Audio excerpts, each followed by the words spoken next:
Hi everyone, welcome to Mountain Ridge Homestead. My name is Colleen. Today we're going to take a tour in my downstairs pantry where we keep all our canned goods from canning and a few extra things that we keep in storage.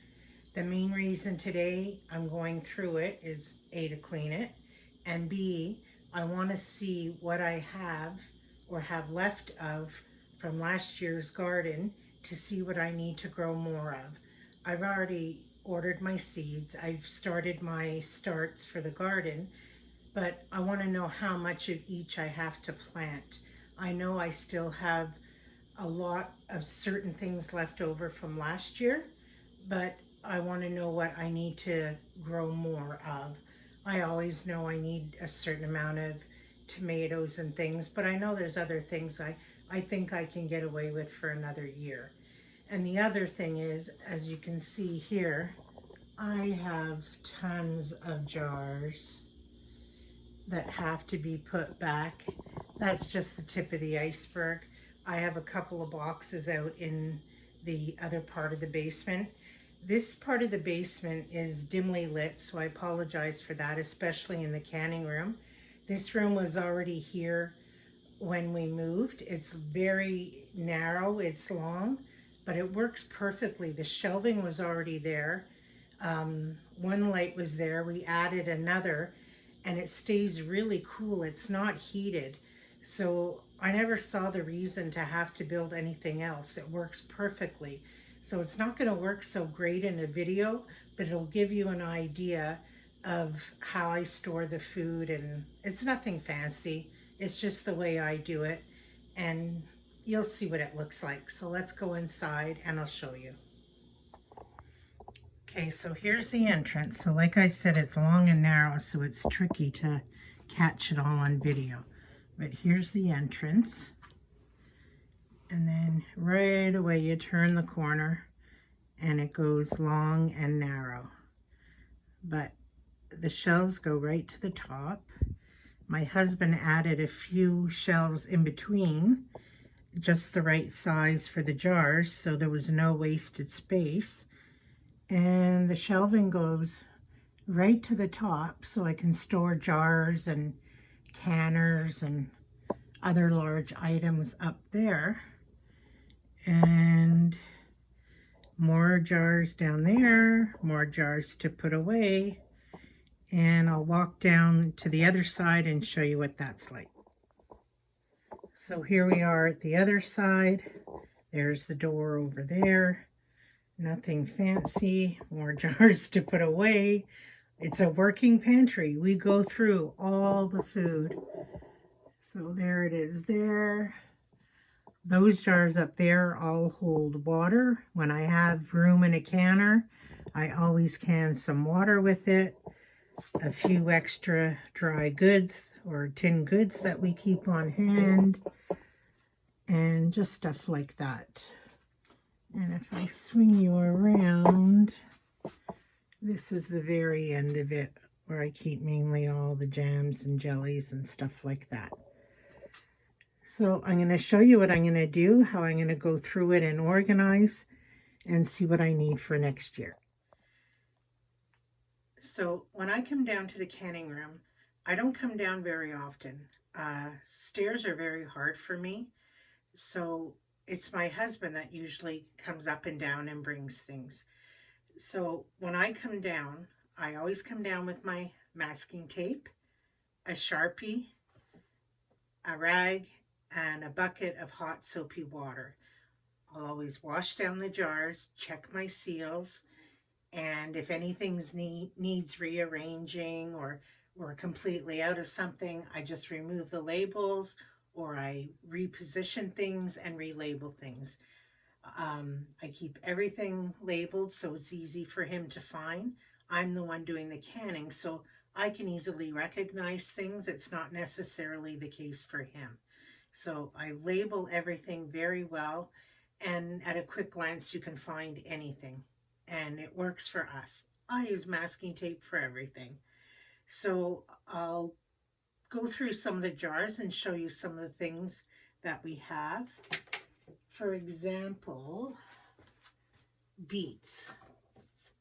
we right now have tons of beets. I have them in quarts and I have them in pints. And we had a really good harvest of beets last year. And I canned a lot of beets. So this summer, I don't think I'm going to grow any.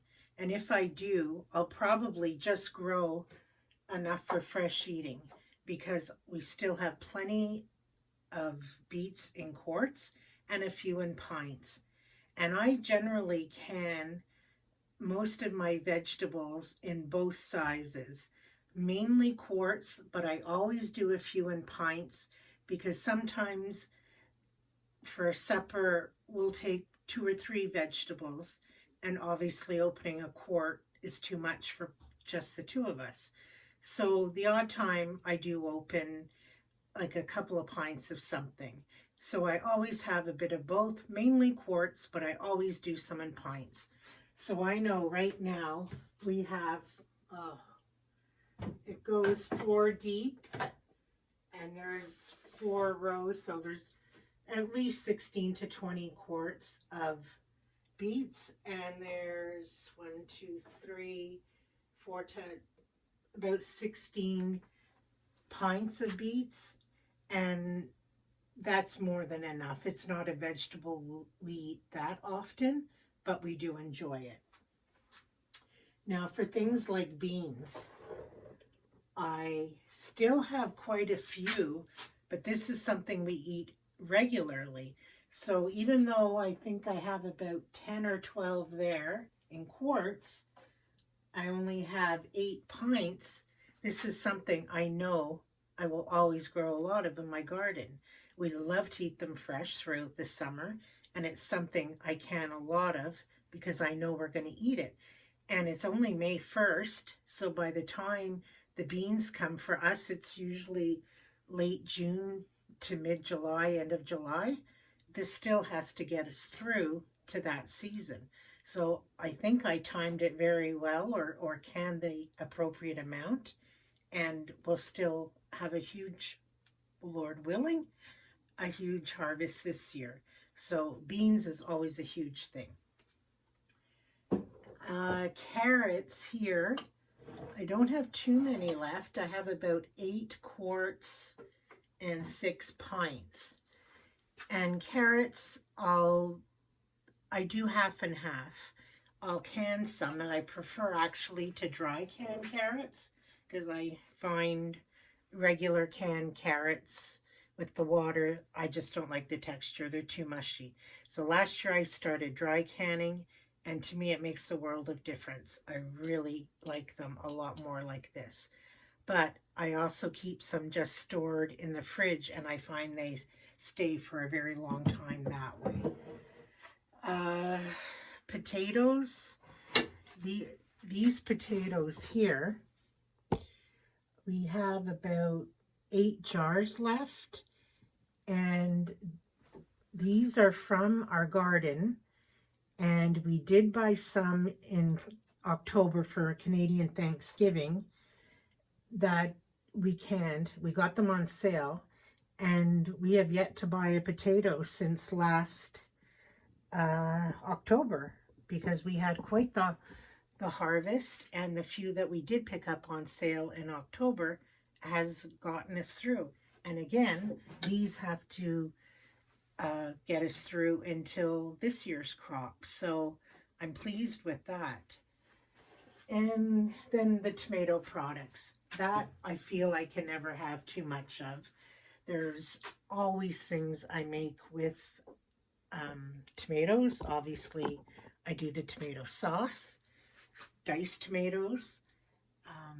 I make salsa. I usually only do that every 2 years. Pizza sauce, always, always. And this year, I have found the best ketchup recipe. I mean, hands down. I've tried 4 different recipes over the years, and I finally found one that is spectacular. My husband will never, he says, ever buy store-bought ketchup again. So I plan on making way more. This is the one that I make now. It's so nice and thick. But I do have quite a bit of the previous ones that I've canned. And let me see if I can find one. And they're okay, but they're not the greatest. Even the texture isn't that good. I don't know if you can see. It's pretty runny. The flavor's okay. But what I've done is I've labeled these ones cooking ketchup. So I'll use them when I need them in recipes. So they won't go to waste. And if by chance we run out of his good ketchup before our next canning season, he will use that. But he just loves the new one that I make now. So I'm going to really focus on that because I only discovered this recipe at the end of last growing season. So that's always tomato products I can never have enough of. I'm getting really low on tomato sauce, diced tomatoes, the ketchup. I only have one little jar of salsa left, and hardly any pizza sauce. And we generally eat pizza maybe once every 2 weeks, so that would be about it. And I'll swing you around and I have like pasta sauce with meat, which I can on a regularly basis. As soon as I see we're down like to a couple of jars, I make another huge batch. And I usually get about 12 quarts out of every batch. So that lasts quite a while. So I'll swing you around to the other end and I'll show you what's there. Okay, well the lighting's really bad on this side, so I'm going to do it really quick like this. So here I have, what do I have? There's some more cooking ketchup, celery. Here last year I had so many leftover peppers and cucumber and zucchini that I just pickled a bunch of the vegetables, but I find it's not something we really gravitate to. So yes, we'll eat them, but I'll have to find a better way to use up the excess. And that was with giving away so many to family and friends. So you don't have to cut back on peppers, but I love growing peppers, so I don't know what to do. And then I have like my chicken stock, I have beef stock, which I always keep on. What else down here? I have 2 types of coleslaw. Everything's from the garden. Here I keep my jams, jellies, applesauce, pie fillings, and some relishes and dilly beans, things like that. So I'm not going to keep the camera long on this side because of the lighting. So we'll go back to where we were. Okay, so like I said, all I'm going to do is kind of clean up, tidy up, rearrange things so they're compacted where they're supposed to be. And then I'll have a really good inventory of what I have. And I'll make note of it and know exactly how much square footage I dedicate to each vegetable in the garden, and we should be good. And then I have it nice and clean, ready to go for this year's gardening season. So I'll get going on that, wipe things down, and I'll show you what it looks like when we're all done.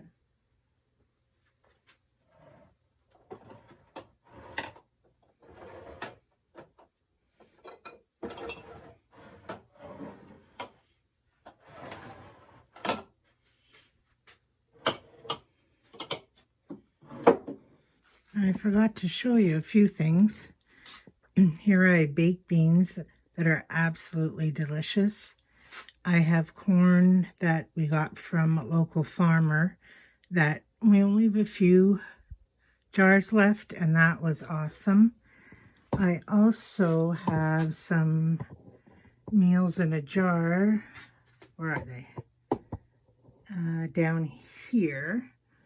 I have pulled pork, stew, a hamburger stew, chicken something.